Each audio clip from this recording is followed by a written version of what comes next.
Hi folks, and welcome to the Eva Christie Hand Knitting Podcast, episode 29, part 2. I'm your host Eva, and I'm coming to you from my home. I was about to say studio space, but I'm not, I'm downstairs. From my home in Perth in Scotland. You just got a big fluffy tail there. Sorry, just bursting out laughing. You got to see a big ginger fluffy tail there. As I was trying to do my introduction, and this is Simba, who I spoke to you about on part 1, who has just decided he's going to come and settle in my lap. I'm going to try and grab the camera down for a minute so you can see Simba. There's Simba. There you go, boy. What do you think of that? He's like, if you've got another camera in my face again, lady. Yeah, so many photos of him recently. He's just absolutely adorable. Right, so where were you? Yes, I'm coming to you from my home in Perth in Scotland. This is a podcast about knitting, novels and other cultural pursuits. You'll find me all over the internet. I am Eva Christie Hand Knitting on Facebook and Tumblr, although I've not been on Tumblr for a while. I am at Eva Knits on Twitter, and you can find me on Ravelry as Pan Within. We do have a podcast group in Ravelry. Just go to the groups tab and pop in Eva Christie Hand Knitting and you'll find us. That's the group that you want to join for any sort of knit-alongs and giveaways that we do. And to be eligible for those, you must also have subscribed to the podcast. So if this is your first time coming along, well, thank you for spending a little bit of time with me. I know there are literally so many different podcasts out there to choose from. And if you're a returning viewer, well, thanks for coming back. If you do like this, regardless of whether you're a one-timer or not, please, give that like button a wee bit of love and think about hitting subscribe. Sorry, my flow has been totally knocked now by Simba. Gorgeous little Simba, sorting himself out in my lap. And every time I stop petting him, he kind of looks at me and is like, am I about to get love mauled or what's going on? Hey boy. Such a gorgeous boy. So yeah, if you had tuned into part 1, you'd realise that Simba has chosen us as his forever humans and he has now permanently moved into our home. Let's try and get on with some of the knitting stuff though. So we will start off with the Glasgow Subway knit-along. So I have found my book, but I've not had the time to put in all my meterage to see roughly where I am, but I will run through the stations and let you guys know roughly where you all are. So at Cessnock we have Woolen Flute and Little Bee. At Ibrox we have Carol and Mac, Leila Spencer 15, Vivacia Knits, Mary Punk. At Govan we have Yarn Girl 900, Little Bush Baby and Luzol. And at Partick we have Delaney 33, Silverdale 11 and Miss Katie Ann. At Kelvin Hall we have Whiskey Girl and Bobby's Mom 77. At Hillhead we have Sam Glover and Mint Pixie. Have I said Mint Pixie twice there? No, I haven't. It's all in my head. My goodness, it's been a few days. Kelvin Bridge we have Ladybug Lily. We have No One at St George's Cross at present. We have Rainbow Ange at Kirkcadens. At Buchanan Street we have Hickey Thump. And Hickey Thump, I want to say a massive apology to you because I am aware, I've got a horrible feeling that I missed you out on the last list that I read through. And I also want to say a massive congratulations for being featured as part of Ravelry's sort of yarn community. That was amazing to see your name and your work there. At St Enoch we have Handbag Crazy, and at Bridge Street we have The Yarn Goes On. So everyone is doing just fantastically, brilliantly. Keep it up guys, keep it up.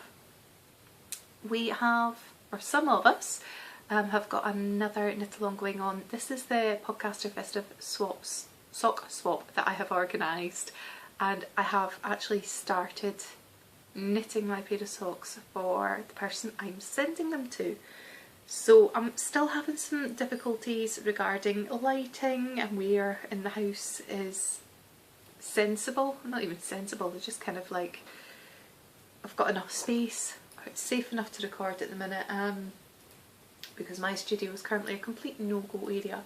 So I'm just going to have to do my best, guys, and I realise now that I have left the label for this yarn over there, and if you've ever been owned by cats then you will know that once they're on your lap you can't possibly move again, and Simba is here for the duration. So this yarn is one of the yarns I am using to knit my socks with. This is opal yarn, but it's from their Nightlife series, and I am doing cuffs and toes in my own hand-dyed melted maggot yarn, and I'm hoping it's going to show up because it's a bright tangerine sort of carrot sort of colour. So that's, oh, and Simba's gone for the yarn. This is great because I've desensitised both my girls, and I've got another, ow, darling, whoa, and my knitting's away. Right, so where was I? Yeah, I haven't even attempted knitting with Simba on my lap yet. That'll be fun. My cats are used to me knitting from kittenhood and became desensitised to it very, very quickly. Obviously Simba and I have a little bit of work that we need to do, so he decided he was going to taste the wool there, and then he got it caught around his precious toe beans and decided he was going to take it for a walk across the living room. It's fine, it stayed in the needles, it's not been tugged terribly much, but yeah, he's away now.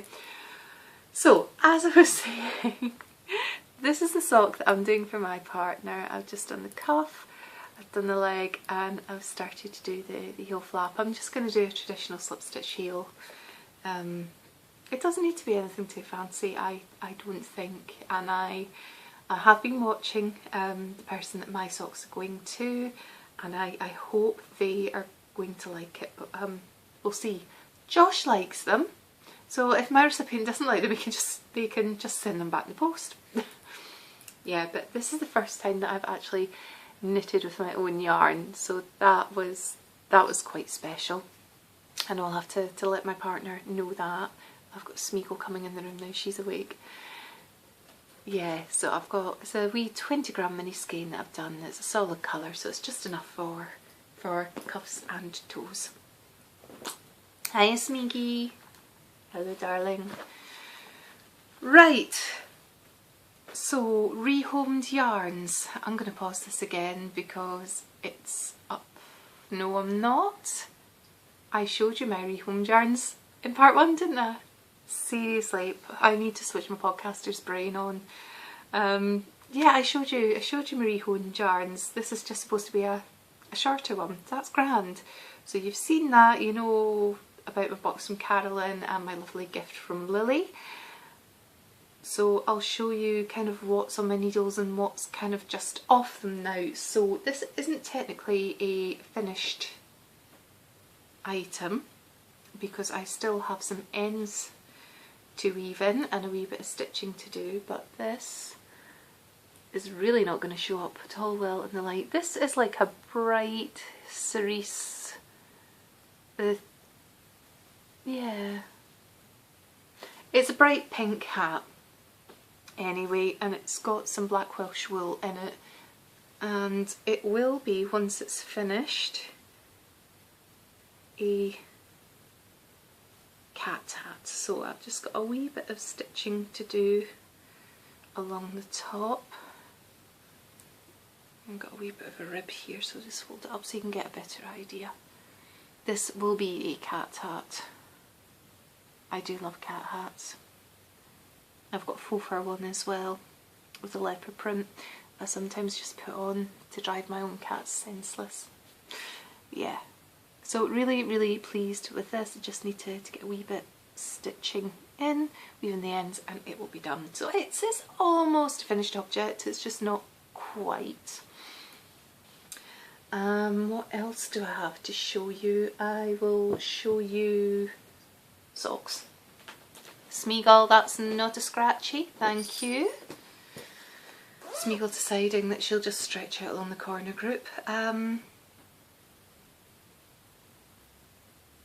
Yeah, horrible feeling that I've left one of my works in progress upstairs now. This is because ended up getting some help in to help me put lining paper up in some of the studio walls, and everything's now been boxed and moved about and I can't get in there, so I'm probably going to have to leave the pair of socks that I was knitting for my neighbour's daughter just a bit further down the leg, but I've made a bit of progress on them, so I'll leave them until next time I think, because they're just not here. Right, so I have 2 of this same design in progress because I needed some travel knitting and I had to spare 3.5mm needles, so I just got cast on with a rib for another one. So this, you may have seen one before. Sorry, the lighting's really not good for the shade of pinks at the minute. This is a bright, I'm trying to think of what sort of pink. It's almost a sort of what I would call a plasticky pink. This is a campsite hat by Carolyn McPherson, who's a designer, and she's also the girl behind the Next Beautiful Thing podcast. So I've done one of these before, and almost not quite a French navy, maybe more of an ink blue colour. It's just a joy to knit her campsite hat. So here's one that I've got on my needles, and this yarn that I'm using, I can't tell you who the yarn is by, regrettably, but what I can tell you is it's a blend of merino, silk and cashmere. So it's got beautiful stitch definition. And then this one here I believe is just a blend, it's just 100% merino actually, I think, superwash merino. And it's sort of like a petrol blue come teal. And this is Rico Baby merino yarn that I'm doing this in. So I've just done the ribbed section, which I have extended a little bit. I just felt there's maybe just a wee bit short on the rib detail, and I'm about 2 rounds into the pattern.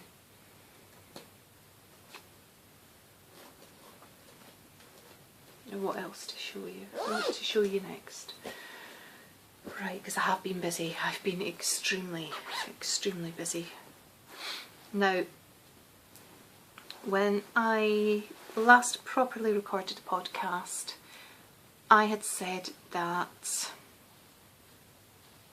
I could not wait to start knitting with some of the yarn that I picked up at Perth Festival of Yarn. And the yarn that I couldn't wait to knit with was Kelpie by My Mum Knits, which is a 4-ply sock yarn, and it's 75-25 of merino and nylon. And here it is now, all caked up. See, the lighting's picking this up fine. So I caked it up, and because it was my birthday on the 6th, I thought I am just having a selfish day of knitting, and I just completely gave in to temptation. I couldn't wait any longer, and I have now finished the first of my Kelpie socks. Look at them.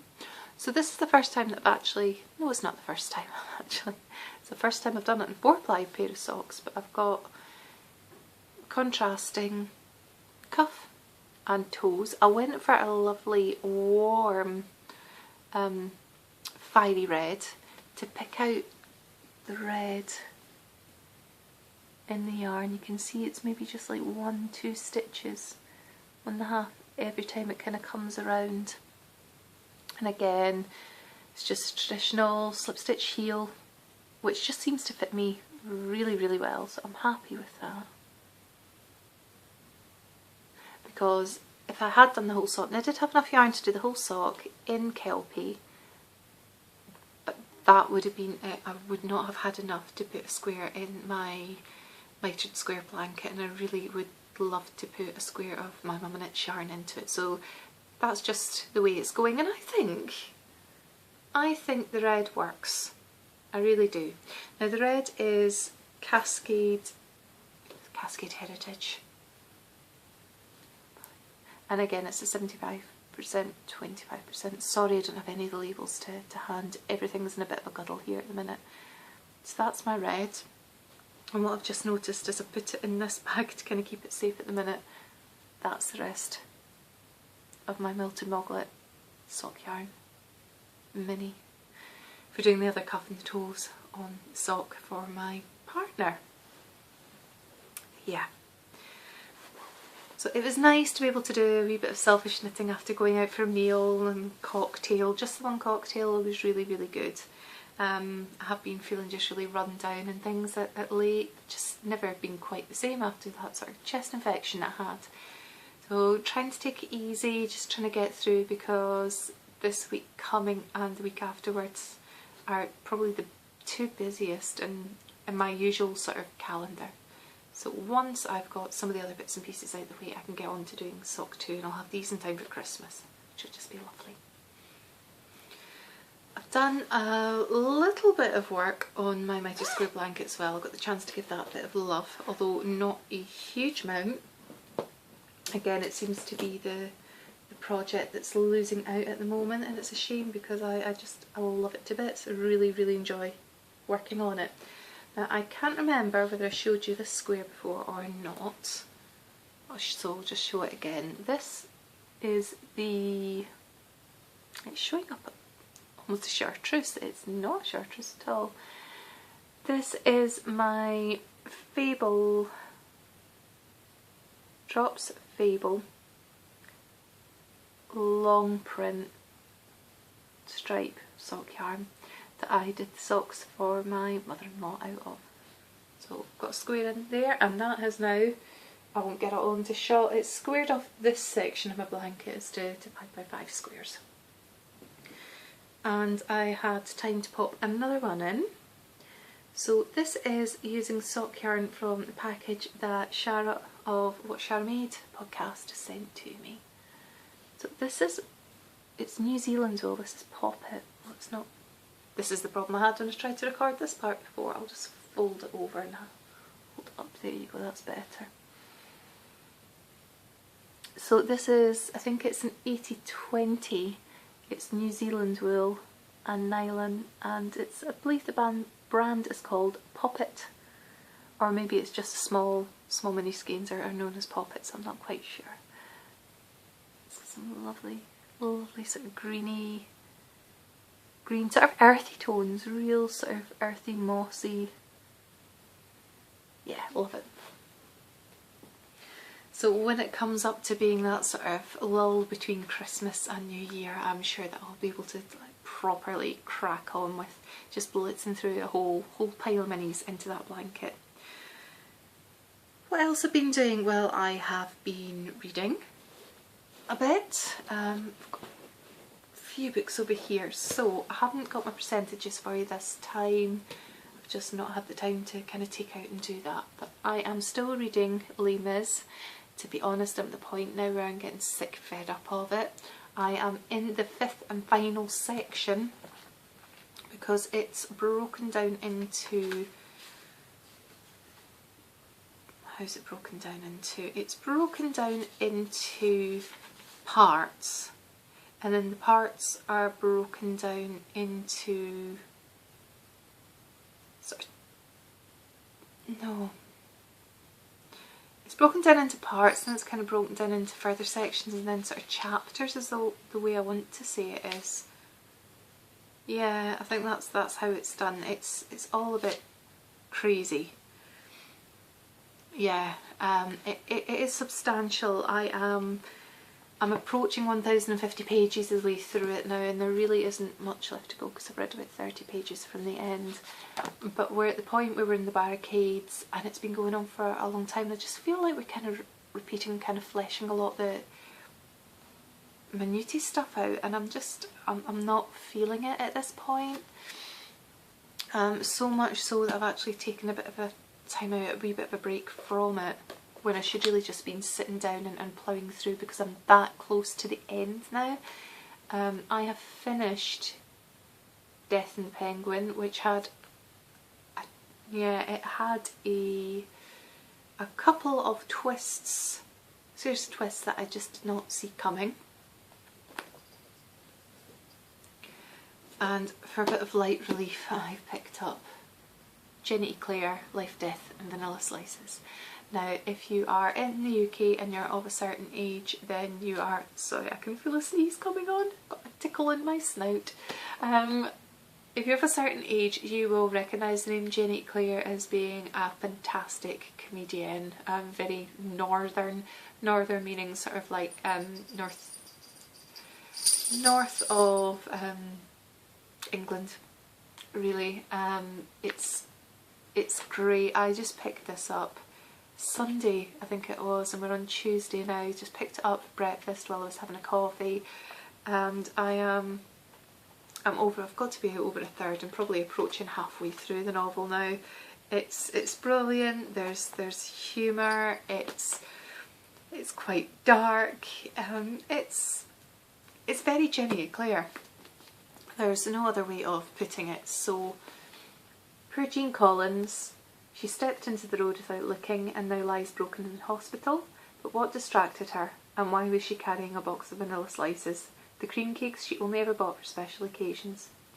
Jean's daughter Anne travels back up north to find out, but her mind is on her teenage sons in London, boys on the brink of becoming not very nice men. What damage could they do in just a few days? Quite a lot, probably. Meanwhile, there are secrets waiting for Anne and Jean back at the old family home, secrets that were buried a long time ago. I'm really enjoying this at the moment, and it was the bit of light relief that I've needed to kind of just to be a contrast to Lena's, really. I've watched a little bit of television. I got Casualty Series 31 episode 11 done, and seriously, if you have BBC iPlayer, you need to go check this out, because just over a week ago, Smeagol, that's not scratchy, thank you. Just over a week ago, they put up a drama series during the day. It was like 2:15, maybe 2 o'clock actually, for about an hour each day for 5 consecutive days of an adaptation of Wilkie Collins' The Moonstone. It's amazing. If there wasn't a good enough reason to kind of watch it, apart from the fact that there are amazingly sort of well written female parts, that's right, plural, more than one, really self-assured, feisty, really emotive, really engaging female parts in this adaptation. It's also got Guy Henry. Not in a massive role, but it doesn't matter. Guy Henry is in this adaptation, and I'll admit it here that I have been a little bit in love with Guy Henry for a number of years. He is most definitely my type. So the thing is, with iPlayer, they only put everything up for about 28 days, so it's not going to be up for a huge amount of time longer, maybe another couple of weeks. So if you do have access to iPlayer, go check it out. You will not be disappointed. It's an amazing adaptation. It's not going to take a huge amount of time out of your life. I binge watched it over 2 days, and I'm considering watching it again before it disappears for good, because that is the issue with iPlayer. I really do wish at times that I'd be able to go back and view some of the drama series and things that they do at other times. Like, for example, I haven't watched any Poldark. I really quite fancy watching Poldark, but I didn't get the opportunity to watch the first series, and as far as I'm aware, it's not been repeated.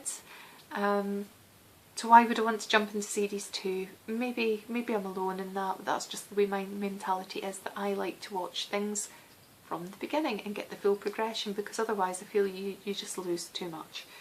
And not only that, when there's that gap, I know ITV do it, they always did it with Downton Abbey, that whenever there was a break they would repeat the previous series, and that was brilliant, because you just kind of revisited it and you were reminded of what was happening, and it flowed effortlessly into the next series. So yeah, but that's the BBC. I have picked up on 2 new podcasts. The first one I had heard about from someone else, although I can't quite remember who it was now, but this person also reached out to me and put a comment on episode 20, I think. And this is Jenny from the Lucky Jenny podcast. I can't quite remember where she's coming at you from, but she's lovely, she's personable. She doesn't have many knitters in the area where she lives, I believe, so she started her podcast as a way of engaging with others with a similar sort of mindset and love for craft that she does. So go give her a wee bit of love, see what you think. She's pretty regular at podcasting. I think she's in 10 episodes now, and she's doing really, really well. She's just got into her groove now. So the other one I've come across, and I can't even remember her name at the minute, so that's dreadful, and I am so sorry. I've only watched the one episode so far. This is The Owl in the Oak Tree, and the lovely lady who hosts this does seem to be very into Harry Potter. She's got amazing tattoos down her arm. Go give her a bit of love if Harry Potter is your sort of thing. I know there are so many sort of fandoms within the knitting community, and I didn't realise that when I first got involved. I'm not a massive one for Harry Potter, as to be said. Not so much against it. I think maybe some of my personal views are kind of like are coming into play a wee bit with it, because it has to be said that J.K. Rowling does actually live within Perthshire. She's in rural Perthshire. Her house is not far from where I was at Karelia just last week, and she is really quite outspoken on a number of things, and I don't have similar views to her and the way that she always conducts herself in public. And I think with her being so close, and with comments that she's made publicly to other public figures that I actually know personally, it's kind of put me off her as a person, to be honest. And I haven't read any of the Harry Potter novels. I'm sure they're great. I'm very much in favour of anything that gets children reading, regardless of what it is, to be fair. But I have watched some of the TV adaptations. Well, they're not adaptations, but I have watched some of the films, and quite honestly, I can take them or leave them. I'm not a big fan. Sorry, there I've said it.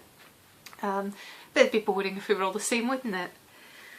So there we go. I think that's us for today. I'm sorry I didn't have all the labels with me. I'm sorry I can't show you the other socks, the ones in the Rico Superba tweed that I'm working on. I will try and get them in next time. I am really hoping by the next time that I am able to podcast that I will be properly installed in my studio.